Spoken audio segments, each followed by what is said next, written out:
नेता नहीं समाज सेवी चुनो, नेता नहीं समाज सेवी चुनो, जो आपको सुने आप उन्हीं का सुनो।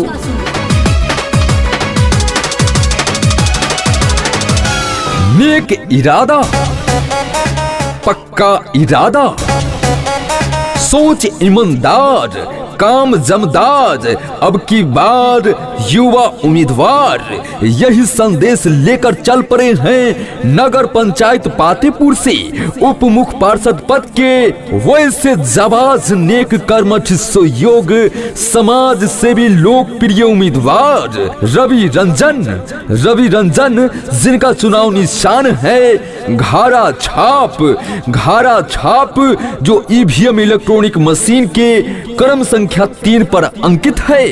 हाँ तो मेरे जागरूक मतदाता साथियों, आइए इसी घारा के निशान पर बटन दबाते हैं और रवि रंजन जी को भारी से भारी मतों से विजयी बनाते हैं।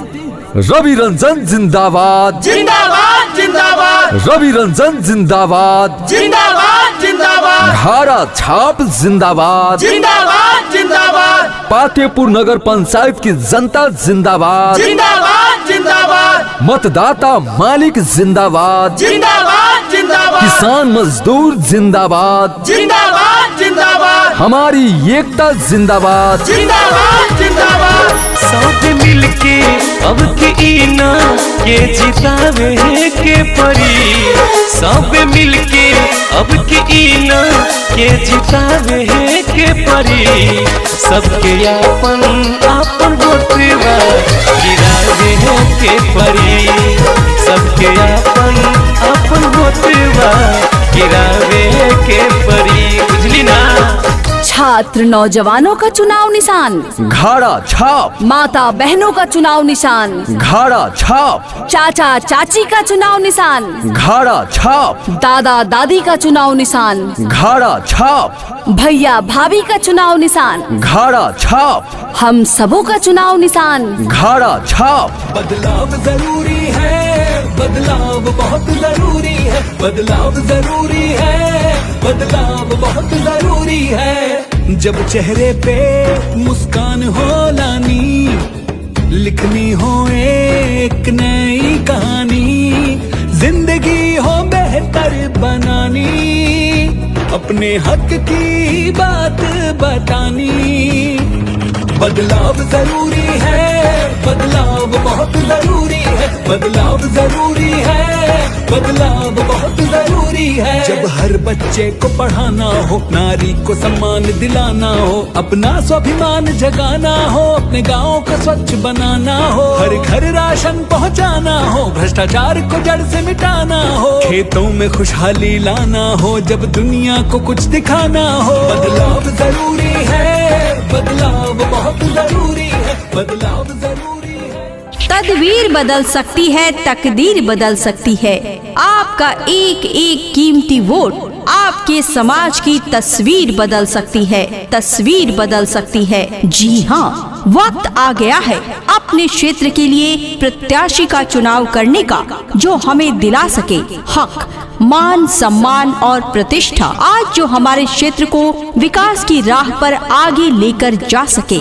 और इसके लिए आपको चुनना होगा उसे जो आपके बीच रहे, जो कर्मठ, सुयोग्य, शिक्षित, विकास के लिए संघर्षशील एवं लोकप्रिय उम्मीदवार हो, और वो है रवि रंजन, जिनका चुनाव निशान है घारा छाप, जो ईवीएम इलेक्ट्रॉनिक मशीन के क्रम संख्या 3 पर अंकित है। हाँ तो मेरे जागरूक मतदाता साथियों, आइए इसी घारा के निशान पर बटन दबाते हैं और रवि रंजन जी को भारी से भारी मतों से विजयी बनाते हैं। रवि रंजन जिंदाबाद, जिंदाबाद जिंदाबाद, रवि रंजन जिंदाबाद, जिंदाबाद जिंदाबाद, घारा छाप जिंदाबाद, जिंदाबाद जिंदाबाद, पातेपुर नगर पंचायत की जनता जिंदाबाद, जिंदाबाद जिंदाबाद, मतदाता मालिक जिंदाबाद, जिंदाबाद जिंदाबाद, किसान मजदूर जिंदाबाद, जिंदाबाद जिंदाबाद, हमारी एकता जिंदाबाद, जिंदाबाद जिंदाबाद। घारा छापैन को पर बाटे निशानावा हो, मांगे लो नसीस भैया छुई के चरनावा हो। कि जानी भुलई हजा चाहो, सबके बताई हजा चाहो। कि रवि रंजन भैया के, कि रवि भैया के मुख पारी सद बनैहा भैया हो। कि रवि रंजन भैया के मुख पारी सद बनैहा भैया हो।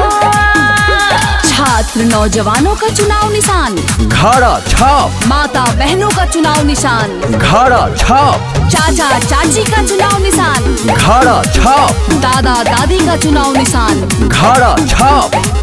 गोली गोली नाला बानी रही सोभे सुख में, सबके भलाई करी है न रही के हो दुख में। ए चाची सुना हो, हाँ गोली गोली नाला बानी रही सोभे सुख में, सबके भलाई करी है न रही के हो दुख में। कि बात न भूलई हो भाभी हो, कि सबके बताई हो भैया हो। कि रवि रंजन भैया के, कि रवि भैया के विजयी बनैहा भैया हो। कि रवि रंजन भैया के अब की जितैहा भैया हो। रवि रंजन जिंदाबाद जिंदाबाद जिंदाबाद रवि रंजन जिंदाबाद जिंदाबाद जिंदाबाद घाड़ा छाप जिंदाबाद जिंदाबाद जिंदाबाद पातेपुर नगर पंचायत की जनता जिंदाबाद जिंदाबाद जिंदाबाद मतदाता मालिक जिंदाबाद जिंदाबाद जिंदाबाद। 3 नंबर पर बाटे घाड़ा छाप निशान हो, बच्चा बच्चा रोटो तवे ई नहीं के नाम हो। अरे सुना है चाचा, 3 नंबर पर बाटे घाड़ा छाप निशान हो, बच्चा बच्चा रोटो ताटे ई नहीं के नाम हो। कि सबके बताई हो भैया हो, कि इनके जितई हो भैया हो। कि रवि रंजन भैया के, कि रवि भैया के मुख पारी सद बनैहा भैया हो। कि रवि भैया के अब की जितैहा भैया हो। भुला कि नहीं भैया, आपके घरे छापर बटन दबावे के बा। जन जन से आई आवाज रवि रंजन जिंदाबाद। विकास का विकल्प बनेंगे रवि रंजन। साथियों, रवि रंजन जी का कहना है, हमें चाहिए नगर पंचायत पातेपुर का समुचित विकास, नल नाला का हो निर्माण, हर गली बने पक्की सड़क, जल जमाव से हो छुटकारा, मेरा नगर पंचायत हो स्वच्छ नगर पंचायत।